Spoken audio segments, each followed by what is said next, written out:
Okay, did you know a new PMP exam is coming out July 2026? Stay informed on exam updates and prepare for the 2026 PMP certification.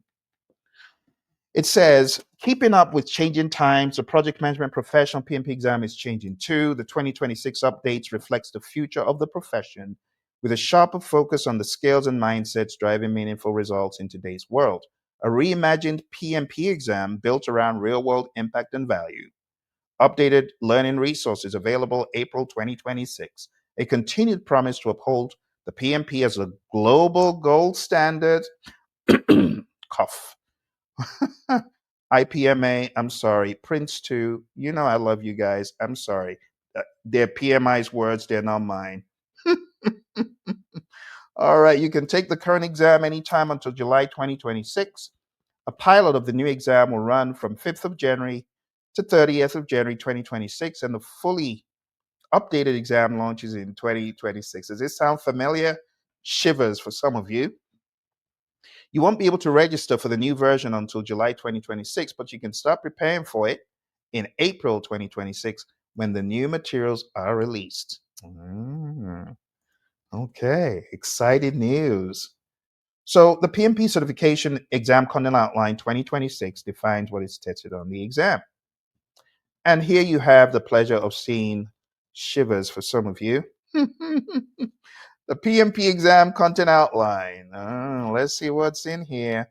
So as usual, we have the people domain, the process domain, and the business environment. Lots of you procrastinators feel what has changed. Well, let me let you know right off the bat that the business environment is now 26%. Those of you procrastinators, you remember it was just a measly 8% or something like that. Well, now it's a lot more. The people domain, which used to be 42%, has shrunken down to 33%. And the process domain, which was 50%, has shrunken down, thank goodness, to 41%. It's shrunken down by 9%, thereby making it fairer for the people taking the exam to succeed if they're business oriented, right? But at the end of the day, when we get into the details, this is what we see. Okay. People domain. Task one, develop a common vision. You know, even the good book says where there's no vision, the people are in trouble. Yep, that's true. So we want to develop a common vision. Number two, which used to be number one, is now manage conflicts. And it just makes sense. As a PM, as a team, you should take conflict head on.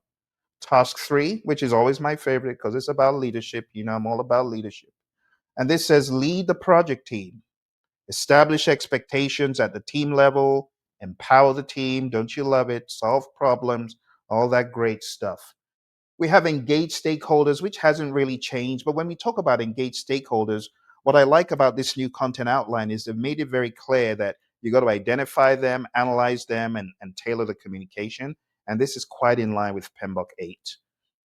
Task 5, still on stakeholders, is about aligning stakeholder expectations. Task 6 is about managing stakeholder expectations. Task 7 is about helping to ensure knowledge transfer. And this just makes sense. I was on a project and there was one person who knew everything. And I was scared. I hope he doesn't get hit by a bus because that's the end of the entire project. He wasn't doing any knowledge transfers. He was the brain behind the entire thing. But we don't want to do that. We want to make sure that we're transferring knowledge. Number 8, plan and manage communications. That's what the project manager should be doing. Hello. And moving on to the process domain, you see a very stark jump in people versus process compared to the previous content outline. What is that? Well, back in the day, the people domain used to be 14 tasks, but now we have only 8 tasks. So 6 tasks have been integrated into other areas. And that takes us into the process domain. So at an executive viewpoint, we now have 10 tasks for the process domain. This used to be 17. So I'm very delighted to see there's been a cut down of just, a lot of stuff that could be rolled up into one. Task 1 says develop an integrated project management plan and plan delivery. This just makes sense whether you're agile or you're predictive. It says recommend a project management development approach, determine critical information requirements, recommend a project execution strategy. And the bottom line is you got to collect and analyze data, make project decisions. The second task is develop and manage project scope, which just makes sense. Task three, help ensure value based delivery. It's all about value, my friends. And I'm glad that PMI is focused on the value. It's not about the big old processes to get deliverables. It's really about, are we value minded, even in the features we're working on, or are we just doing busy work? You get the idea. Task four, plan and manage resources. It just makes sense, right? It's more like the resource area that we talked about, plan and manage procurement. I quite like the idea that procurement is front and center in its own task since PMI removed it from the 8th edition and kind of weaved it into various processes throughout the 8th edition. Plan and manage finances. The language now rhymes with PMBOK 8. Plan and optimize quality of products and deliverables. Very happy to see quality making its appearance, and rightly so. Plan and manage schedule. Just makes sense. It's stuff we talked about earlier. Evaluate the project status. You already know stakeholders are big on this. So metrics, analysis, reconciliation, things like that. Then we get into task 10, manage project closure. It just rhymes with the language in the PMBOK Guide, 8th edition. Finally, my friends, we have the business environment, and business has swollen up to 8 tasks from 4. So it's double the size. But I'm quite excited because I'm a business guy. I like this stuff. So we have task 1, define and establish project governance. And PMI would often define governance as a framework within which authority is exercised. And it just makes sense because we're talking about escalation path and thresholds. We're talking about planning and managing compliance. This hasn't changed from the last outline. Manage and control changes just makes sense. It's what project managers always do anyway. Remove impediments and manage issues. I would have looked at that more in process. But even at a more executive standpoint, we can look at removing impediments much more higher up on the food chain. Task 5, plan and manage risk. Again, it's something that you could do at the organizational level or you could do at the project level. So some of this used to be in process, it's moved on to business. Task 6, continuous improvement, Kaizen, as I mentioned earlier. Task 7, support organizational change. If the organization is changing and your project supports it, that's something you should be happy about, right?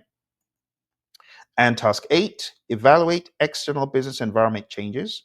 This used to be in the previous outline. Talking about what you need to be a PMP, if you have a secondary school diploma and all of this other good stuff, which has now been called out, upper secondary school leaving certificate, and so on, then you need 5 years, right? 5 years of non-overlapping experience. And it says leading projects in the past 10 years.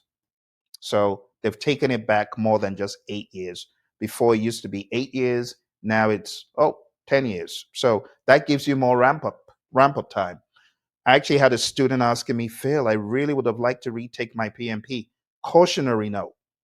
If you are PMP certified and you're thinking of letting it lapse, put on your smart person hat.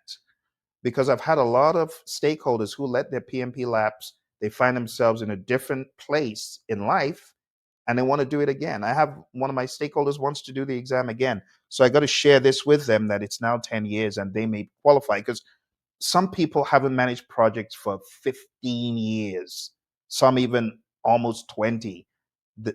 They got to get the experience. You see why you shouldn't let your PMP lapse. Anyway, completion of a recognized associate's level higher certificate is also recognized here. They say a minimum of 48 months, and they also give you the equivalent. So there's an updated considerations for people that are beyond just the high school diploma. So this is 4 years for people that have an associate's, and I quite like that. So well done, PMI. You're moving with the times. So a lot of people, they're not doing the whole 4-year, 5-year degrees anymore. And then those who have a bachelor's degree, it's still 3 years. And then if you went to a GAC accredited college a minimum of 24 months. So that has remained pretty much the same. All right, let's get into the grimy details that everybody wants to know. Everybody wants to know. So the PMP exam coming up, we're going to have a total of 185 questions, and they're going to be 10 pre-test questions. Today we have 175 questions, of which 10 were pre-test. So now it's just a clear 175, the 10, but you don't know which 10 they are. Also, the allotted exam time, thank you, PM. I just make it a round number. They've taken away that goofy 230-minute number, and it's now 240 minutes. I don't begrudge them. Good idea. All right. Over here, we have case or scenario, where the candidate is presented with a detailed scenario or situation which may include graphs or charts to provide additional context. So, so those of you who are thinking of, oh, I guess I'll just delay the exam. Maybe this will put some fire under you. Look at that beast of a question. Isn't that a ferocious question? This could take the entire exam to understand. So my suggestion to you is, if you're looking at taking the exam in 2025 or before July 2026, yeah, definitely do that. You go ahead and do that, because this, the exam, it always looks like it gets a little bit trickier or more challenging. So a model like this, it says the candidate is presented with a scenario which may include graphs or charts to provide additional context. This could be a description of a business, a project, a decision-making process, or a combination of any. After reviewing the scenario, situation, and any accompanying visuals, the candidate will answer a series of questions based on all the information provided. Sorry, AI cannot help you with this one. Too many people saying, oh, well, I'll just use AI to jinx. No, you can't use AI. Even studying with I just say be careful, because AI, a lot of times, it doesn't understand stuff. I asked AI a question, one of my questions, because a student said, this can't be right. So I asked AI and he got it wrong. And I'm like, yeah, you're not a human, so you don't understand everything. So be careful using AI. We have enhanced matching. Could include images or diagrams to help clarify the items being matched. In the example below, the candidate will drag one of the boxes on the right to a specific location on the chart. So you want to show where this project is ahead of schedule? Yeah, you can see.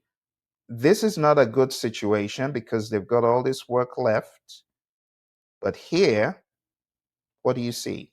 The ideal burn down. So this is ideal, but this shows they are not matching ideal. This is unfavorable. This is favorable because this is the work left. So the ideal breakdown had 300 left. Are you seeing what I'm talking about? This had 300 left, but this is a better situation. So where the blue line comes under is common sense anyway.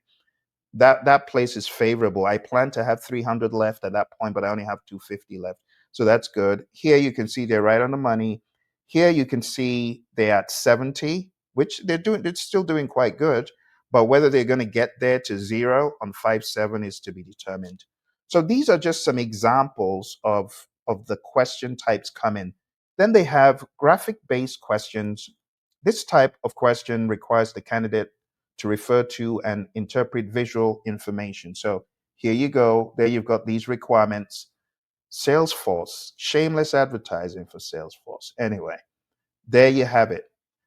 The high staff turnover at the Business Solutions Center has caused significant frustration among B2B customers.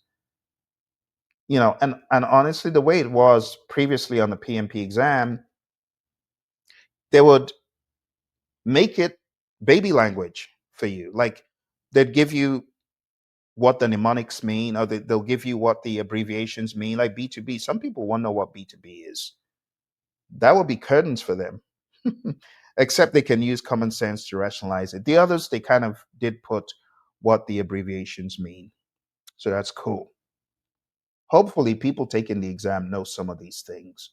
Over here, we have multiple choice, single response, multiple response questions, multiple answer choices with more than one correct answer. We have point and click here as well. And you can see the area where you expect it to click to get it right has been shown. We have matching, the almighty horrible matching that many of you cry about. Someone cried to me, Phil, I had 12 matching questions. Yeah, it can be tough, and it's not going to change, as you can see on this new PMP exam. All right. Then we have the pull down list. The correct answer must be selected from a drop down as shown below. So it's a lot of new stuff, a lot of new stuff.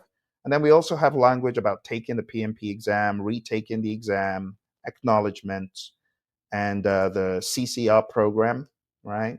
Make sure you folks go to ccrs.pmi.org. If you've not been checking your PDUs, let me send it to you because I know some of you are clueless and I don't want you to lose your certification. Some of you ain't checking up on your ccrs.pmi.org. Let me put that in the chat. For those of you who know that, that is really more about your PMI, PDUs for all the certifications you have. Make sure you're checking up on it. Yeah, because I'm owing PMI. I'm owing them PDUs. I'm owing them like half a PDU. Half a PDU is what is holding my renewal of one of my certifications, which is just ridiculous. I got to get that squared away. Don't let that happen to you. Can you imagine waking up and then going to CCRS and seeing suspended? Your certification is suspended. It's not fun. Make sure you keep an eye on those pesky little PDUs, 60 PDUs, those of you PMPs, those of you CAPMs. Can't remember what it is for CAPM. My CAPM expires in 2027. So I have 5 of these certifications from PMI. I cried uncle after they started churning out more and more certs. I'm like, PMI, I'm done. My OPM3 was 3 in 1. I said, never again. That's it. I'm done with certifications for life with PMI because my OPM3 was quite an experience and then they disbanded it. I wasn't happy about that. And I looked in the PMBOK 8th edition. I saw Claudia, my OPM3 teacher. She had OPM3 against her name like me and then one other person. Only 3 of us in the entire thing. But anyway, my friends, over the past number of minutes, I have been edutaining you. Hopefully, I've been entertaining you with PMBOK Guide 8. I know a lot of the skeptics, like me, wouldn't be very impressed, but I decided to take the high road. And I decided to say, well done, well done, well done. The team of people that put this together. It is very difficult to satisfy 2 million stakeholders. I'm estimating 2 million because of the number of PMPs we have. But anyway, someone wanted to know how much the PMP exam is. If you're not a member, 675. Currently, I hope it doesn't go up again. And then if you are a member, 575 thereabouts. But don't forget, you also have to pay for membership. So the numbers all add up. But any questions from anyone? Questions, concerns, comments that I can answer for you? I don't see any questions. Let me put out the clarion call. Questions. While I'm here, I'll be very happy to tackle any of these questions for you.